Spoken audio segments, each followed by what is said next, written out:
So, are you a little nervous about a partial seam block? When you see those words, do you kind of shy away because I'm not quite sure what that is or it sounds intimidating?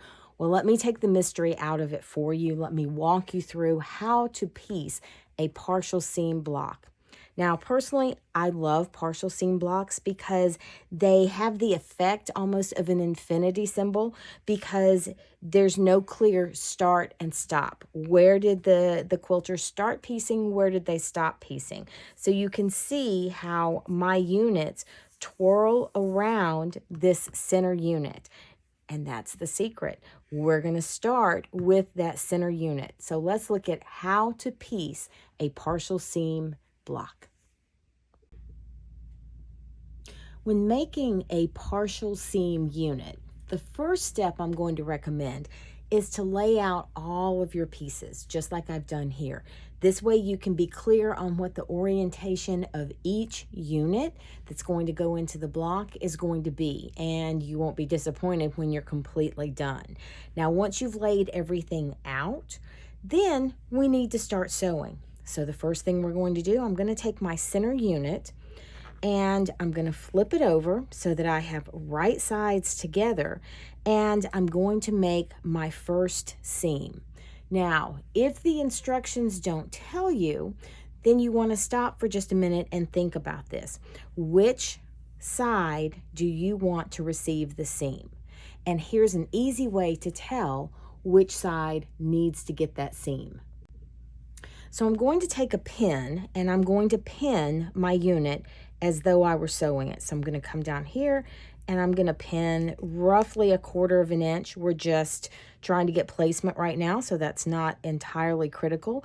But I've pinned, and if I were to sew along this side, this is going to flip down. And oh, okay, so sure, that's going to work. I could sew this unit on next. Okay, so let's see what happens if I were to pin the other side. So I'm going to pin this side.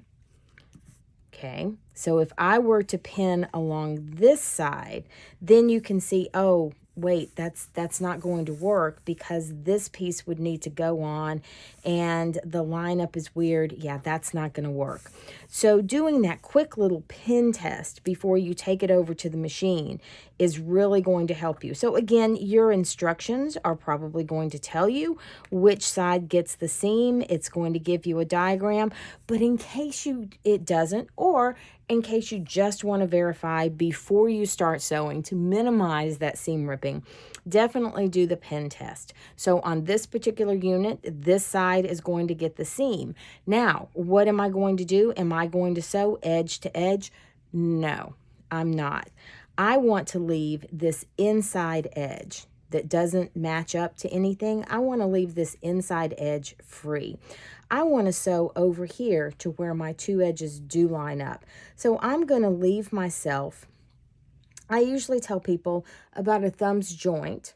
Okay, so from the joint of my thumb to the edge, or you could do a thumb's width. You want to give yourself enough room to be able to maneuver.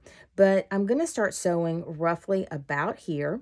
If you want to make sure that your seam does not pull loose, then I recommend doing a little back tack, a little stay stitch, a little back stitch, whatever you want to call it.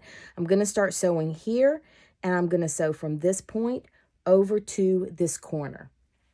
Okay, so I've made my stitch, and I'm going to hold this up to the camera for you just a little bit so you can see. I did do a little bit of a back tack, and I've stitched all the way to the edge. Now I'm going to press. Now I'm going to recommend that you experiment with this. In general, my experience has been that pressing away from the center unit usually works better. Now, full disclosure, with this particular block, it is paper pieced, and pressing away from that is going to be a little more problematic. Plus, it's going to hide my paper and make it hard for me to remove the paper in that seam. Because this square is fairly large, I'm going to go ahead and press towards my square. Now that I have pressed towards my square, let me show you what that looks like on the back. So you can see I've pressed the seam towards my square. Then look at this. Oh my gosh, perfect match. So now I'm going to proceed to work my way around the block. The next seam that's going to be sewn is going to be this unit to this unit. So I'm going to flip these over, right sides together, and now I can sew a complete seam. Okay, so I've sewn this unit to this unit. Now, because this is paper piece, the next step I'm going to do before I do any pressing is I'm going to fold back and I'm going to remove all of the paper from my seams, just the seams, and this way I can press and I don't have to worry about later on trying to dig out that paper from underneath a seam. So here's the unit pressed. So you can see everything is lining up and everything lines up for my next unit to come up. Let's see what it looks like on the back. So you can see that on the back, my seams on both units are going towards that center block. So the next unit that's going to receive the seam will be this unit. And again, I'm going to place right sides together and I will sew a complete seam edge to edge. Oh, and little helpful hint, if you're paper piecing a unit like I am, did you remember to shorten your stitch length? You're going to be so glad you did because one, it's going to make the paper easier to tear out, and two, as you pull out that paper, the seams aren't going to pull loose. Okay, we're making progress. So I've sewn this unit, I've sewn edge to edge. Here's what it's going to look like when I press. And just as a reminder, I'm going to go ahead, because this is a paper piecing unit, all of your partial seam blocks won't be paper piecing, but this one is. As a reminder, I'm going to remove the paper, and yes, I'm going to remove the paper on both sides, just in my seam allowance. And then I'm going to press again towards that center block. Oh my gosh, our block is almost done. So look, I've sewn my third seam, I've pressed, and now we're ready to add our last unit. And you may be alarmed, you may be, oh my goodness, how am I going to do this? Well, this is why we left a tail. We left this open so that we could maneuver this. Now, you've been pressing. So one thing you're going to need to do when you go to work with this last side is you're going to need to fold this unit back. This is the first unit we sewed. We're going to fold this unit back out of the way. I like to press this open so that it's nice and flat, because this unit is going to snug up against this one.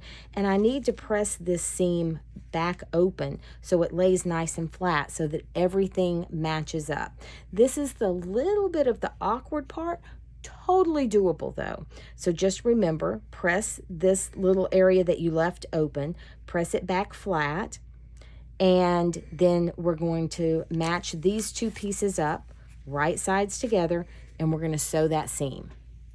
All right, success. We now need to, because this is a paper piece unit, remove the paper. Remember, if it wasn't a paper piece unit, you wouldn't have that step.